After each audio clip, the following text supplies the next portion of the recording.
Thanks, Terry. Well, tonight's A+ News, the federal government has been tightening food choices schools have to offer students. Now schools across the country are adapting to new snack food regulations. Here are the facts of this story point by point. Starting July 1st, it's what's called the Smart Snacks ruling. It actually took effect. It requires public schools to no longer sell junk food to students. This is part of a national push to get kids to make healthier food choices. And now as students are getting back to their normal routines, schools, including here in southern Colorado, are seeing the effects. Fox 41's Aisha Morales joins us now with more on what the regulation could mean for your child. Aisha?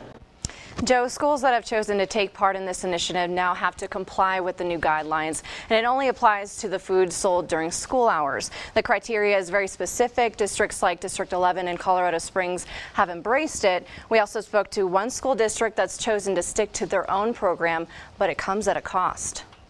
Snack choices at school just got a little smarter under new federal guidelines. This includes being a whole grain rich product or a protein food, a dairy food, have fruit or vegetables, a first ingredient as one of the requirements.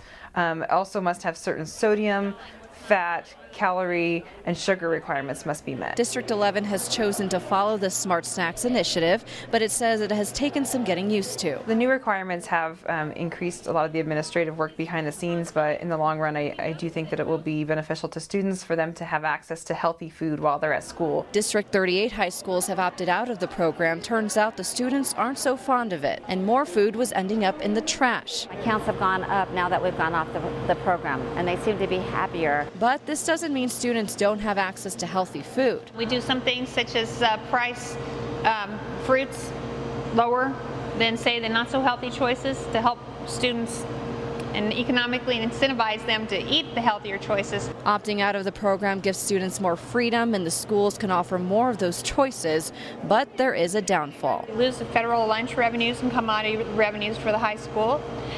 We lose the ability to pay for the free lunches from the federal government. So now the district has to absorb that cost, but at the same time, we're losing revenues because students were walking out the door and eating off campus. District 38 says opting out of the program will cost them about $50,000. There is a list of exemptions. For example, if students bring their own food from home or if a parent brings in cupcakes for their child's birthday. According to the USDA, schools opting out won't be fined but may be required to pay back federal subsidies. Lauren. All right, thanks, Aisha.